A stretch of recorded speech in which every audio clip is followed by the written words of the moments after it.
Esta é a Rádio Web Uniriter, onde você encontra informação, entretenimento e cultura. Está começando a 4ª edição do programa literário Verso e Prosa. Produção e apresentação, Lenira Pereira. Supervisão, Roberto Belmonte e Gabriela Almeida. Operação de rádio, Emerson Garcia. Acompanhe este programa todos os sábados, às 20 horas, pela Rádio Uniriter, com reprise no mesmo horário no domingo. Você pode nos acompanhar também pelo YouTube. Boa noite, ouvintes!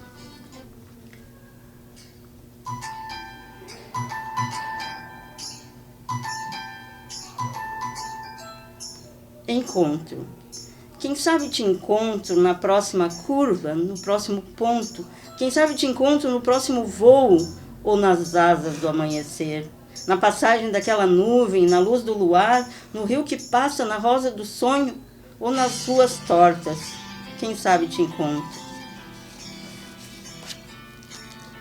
E comigo no estúdio hoje está a autora desses versos, Marinês Bonacina, jornalista, radialista, ativista cultural, presidente da Casa do Poeta Latino-Americano, Capolati, faz parte da Academia de Letras dos municípios do Rio Grande do Sul, da Academia de Letras do Brasil, da Academia de Letras Rio Cidade Maravilhosa, da Academia Virtual AVESP, sócia da Sociedade Partenon Literário, Associação Gaúcha de Escritores Independentes, AGEI, da Associação de Jornalistas e Escritores do Brasil, AGEB, é diretora da Divisão Cultural da Fundação de Educação e Cultura do Esporte Clube Internacional e faz parte da Academia de Letras Castro Alves, onde ocupa a cadeira número 39, e vai nos falar sobre a importância das entidades e academias literárias e de seu livro Fragmentos. Como ativista cultural, qual, a teu ver, o maior desafio dos poetas atualmente, poetisa Marinês? Boa noite. Boa noite a todos os ouvintes da Rádio Uniriter e da TV. Boa noite, Emerson. Boa noite, Lenira Pereira. Pois é maravilhoso a gente trabalhar na área literária, né? E com certeza nós temos assim uma bagagem bem grande. Eu para sintetizar isso, eu vou ler aqui o que eu escrevi no meu livro, né, sobre o mundo poético. Conhecer poesia é entrar em um mundo mágico, onde o sonho e a realidade andam lado a lado, tanto para o norte quanto para o sul. É entrar num castelo cheio de mistérios e segredos e, no decorrer do tempo, desvendá-los, vivendo as emoções de uma expedição desbravadora. E em relação assim às academias, qual assim a tua opinião em relação ao que elas podem ajudar assim no desenvolvimento da arte poética? As academias? As academias, casas de poetas. Digamos assim que todas as entidades culturais, elas ajudam muito na literatura. A pessoa a conhecer a literatura, a trabalhar, a se afinar nas letras, né? Começando pelas casas de poetas, né? Porque nós temos 3 casas de poetas, como você citou ali. As nossas casas de poetas são Casa do Poeta Rio-Grandense, Casa do Poeta Brasileiro e Casa do Poeta Latino-Americano, né? Essa parte de fazer esse trabalho de formiguinha, de chamar assim o poeta, a pessoa que quer entrar na literatura, fazer todo esse trabalho, é um trabalho da Casa do Poeta Rio-Grandense, onde tem uns café poético, se chama Cafezinho Poético, onde o escritor, a pessoa que escreve versos é convidada, né, para dizer seu verso. Ela vai ler o verso e nessas leituras que ela faz, quando é uma vez por mês o cafezinho, ela vai se aperfeiçoando dentro da área e automaticamente crescendo na literatura, né? É dessa forma que começa o poeta, na Casa do Poeta Rio-Grandense. E o poeta, na Casa do Poeta Rio-Grandense, ele tem essa oportunidade de ler os seus poemas, mas a Casa do Poeta Rio-Grandense, ela também publica livros, como é que é? Sim, sim, publica livros e antologias. Eu tenho duas aqui, as antologias, que são da Casa do Poeta Rio-Grandense. Essa é uma coletânea literária, quando estava com 42 anos. E essa outra, que foi em 2017 agora, onde é que tinha seu presidente Altair Venzon, e aqui foi na época que eu era presidente da Casa do Poeta Rio-Grandense. Né? Hoje eu sou presidente da Casa do Poeta Latino-Americano, onde também a gente está fazendo uma antologia poética dos 40 anos da entidade. E assim, os poetas têm mais facilidade de publicar os seus poemas através das casas de poetas, das coletâneas literárias, exato, participando da Casa do Poeta Rio-Grandense, eles começam a escrever, se aperfeiçoar, né, porque pegam o gosto mais pelo poema e a partir dali são convidados a participar das coletâneas, né? E aí, com seu nome na coletânea, tem autógrafos na Feira do Livro, na nossa querida Feira do Livro de Porto Alegre, e aí que dá esse embalo para o poeta escrever mais e se tornar um escritor, né? Aí vai da criatividade do poeta, onde é que ele vai chegar. Eu lembro que, no caso, antes de tu seres a presidente da Casa do Poeta, da Casa do Poeta era o Fachinelli, né? Sim, o Fachinelli é o fundador dessas três casas, né? A Casa do Poeta. Nelson Nilo Fachinelli fundou Casa do Poeta Rio-Grandense, Casa do Poeta Brasileiro, juntas, e depois a Casa do Poeta Latino-Americano, né?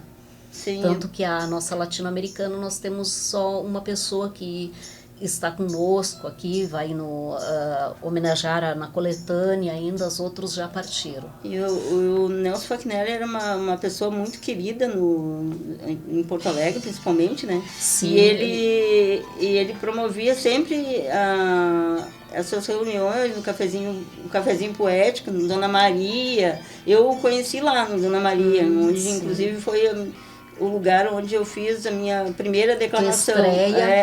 Como na área literária de poeta lá no cafezinho poético, no Dona Maria. Uhum. E ele te deixou praticamente uma herança, né, Marina? Sim, é um legado todo. Ele trabalhou várias pessoas para seguir com o seu legado. Nem todas continuaram. Eu fui uma que continuei. Fui a primeira mulher presidente da Casa do Poeta Rio-Grandense e sou também a primeira mulher presidente da Casa do Poeta Latino-Americano, né? E passou inúmeros presidentes pelas casas, enfim, muitos ficaram, outros só passaram, né? Mas esse legado ficou. A Casa do Poeta Brasileiro, por exemplo, nós temos o Dr. Joaquim Monks, né? Que integrou na casa e continua. Ele funda casas de poetas em todas as cidades, tem já 77 casas de poetas em todo o Brasil, né? E ele continua com esse legado. Fundadas por ele. Sim, pelo Joaquim Monks e pela Casa do Poeta Rio-Grandense, né? Ainda na época de Nelson Fachinelli, em parceria. Depois o Nelson Fachinelli passou essa presidência para ele e continua com ele até hoje. Assim como ele passou para mim a Latino-Americano, né? Pena que muita coisa eu pude fazer depois da partida dele, mas continuou. Nós fomos o que ele deixou em vida ainda, né? Esse legado para nós seguirmos. E em relação às coletâneas, para alguém participar, algum poeta interessado, tem um custo, né? Sim, as coletâneas têm um custo porque a gente tem que pagar a editora, né, e tem que pagar a gráfica para justamente sair a coletânea. Hoje em dia, até dia 3 nós temos as inscrições da antologia poética da Casa do Poeta Latino-Americano. Ela tem um valor de R$80 a página, 2 páginas vai para 140 e assim sucessivamente. Não tem como nós fazermos algo sem cobrar, porque nós temos esses custos, né? A casa ela não tem um valor fixo, a não ser a Rio-Grandense, que tem seus sócios. A Latino-Americana ela não tem sócios. Os sócios dela são os fundadores, né? Eu refundei ela novamente e são esses os sócios, né? Porque ela tem outro legado. Ela trabalhou bastante no Congresso de Poesia em Bento, foi lá onde teve os maiores trabalhos da Casa do Poeta Latino-Americano. Hoje nós estamos com a Casa do Poeta Latino-Americano aqui em Porto Alegre. ela está fazendo sempre eventos na Feira do Livro de Porto Alegre. Teve um evento onde o César Pereira foi homenageado, né, que foi no 9º, e esse ano vai para o 10º, e todos os anos aí ela homenageou um poeta, lendo seus poemas, né, fazendo essa homenagem.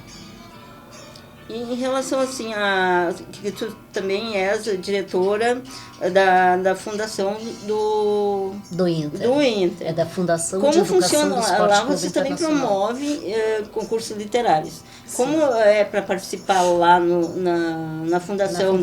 É preciso ser sócio do Inter ou qualquer pessoa de fora pode participar?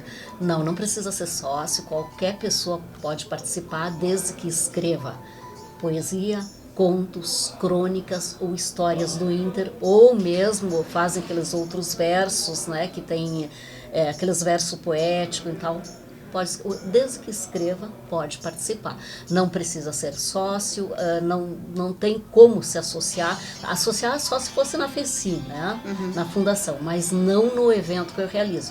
Eu realizo já há 12 anos esse evento, e são assim, é um concurso onde eu abro o concurso e os participantes dessas 4 categorias participam, e tem premiação, tem troféu, tem medalha de ouro, de prata e de bronze, certificado para todas as pessoas que participam, ninguém fica de fora, né? E as 4 categorias são premiadas. E a pessoa que quiser é livre, não tem. Então, é só quando abrir as inscrições do concurso, tem uma taxinha, exato, tem uma taxa de inscrição e está escrito e a pessoa E a temática não precisa ser relacionada a futebol, tem que ser? Não, é temática livre e do futebol, né? Esportiva, livre e esportiva. Livre porque qualquer pessoa pode escrever uma poesia, um conto, uma crônica, só não pode histórias do Inter, né? Que aí é direcionado só a histórias do Inter.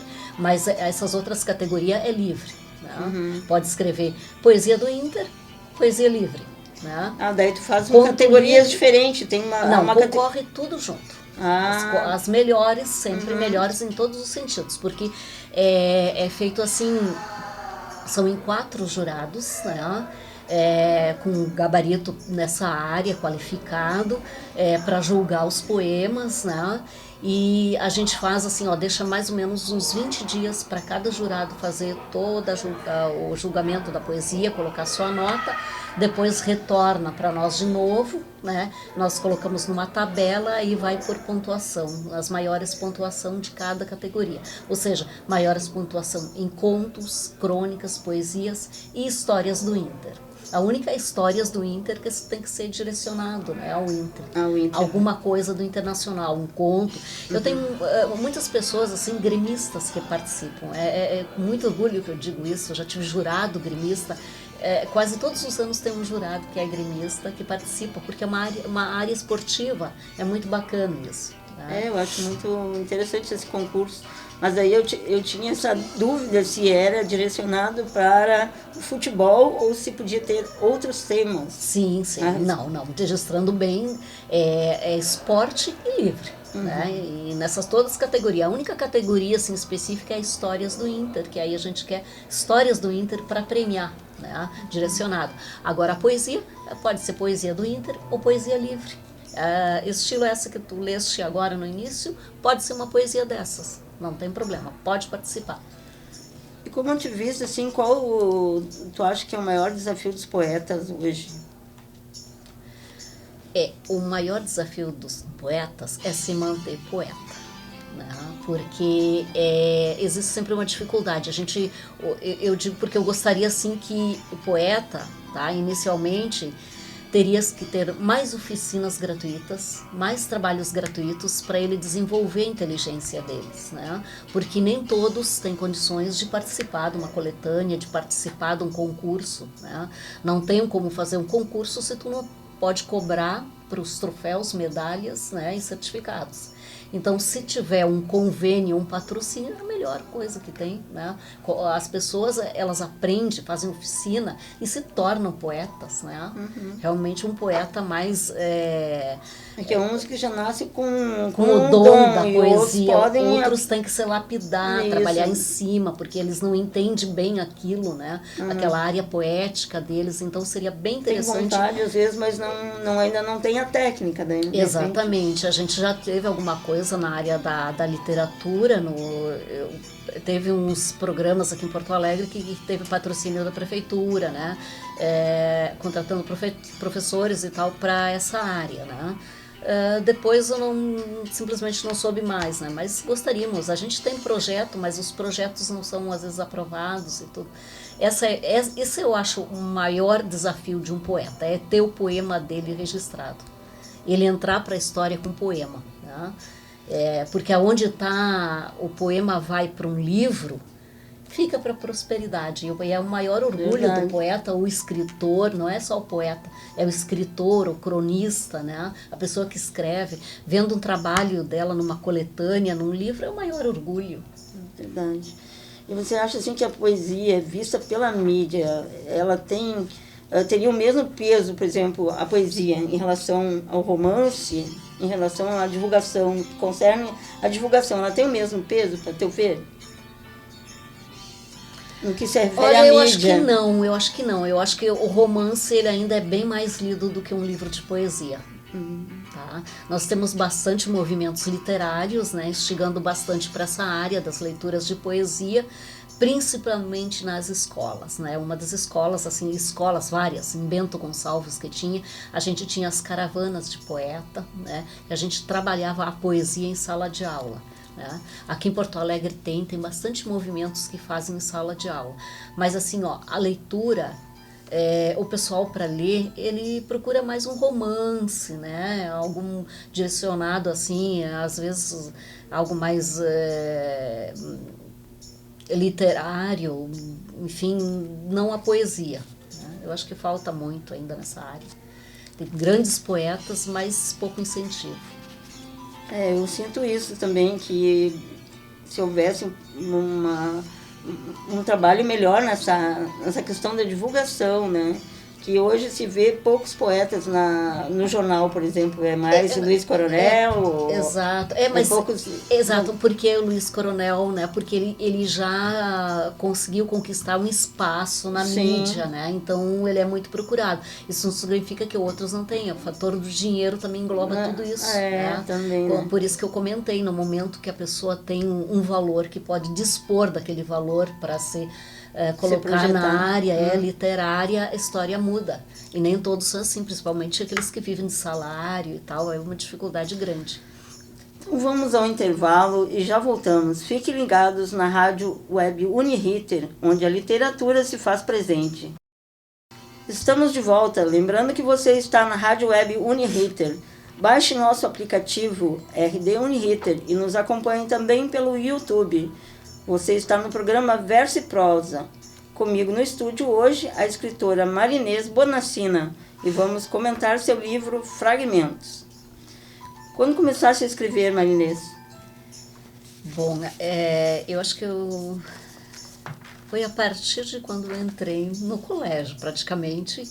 Comecei a escrever e escrevi os versinhos aqueles, né? Escondia nos cadernos, tem muitos cadernos escondidos. Claro que depois que a gente cresce as coisas mudam, mas desde aquela época, né? Aí, claro, aos 15 anos eu fiz o poema do vinho, que hoje está bem registrado, né? Esse poema do vinho. E a partir dali eu não parei mais, né? Continuo até hoje escrevendo, claro, publiquei um livro, mas tenho muitos emprelos. Tu pode ler um poema para nós? Claro. Tem um específico ou eu posso ler o do... A tua escolha. Eu vou ler um poema que é esse...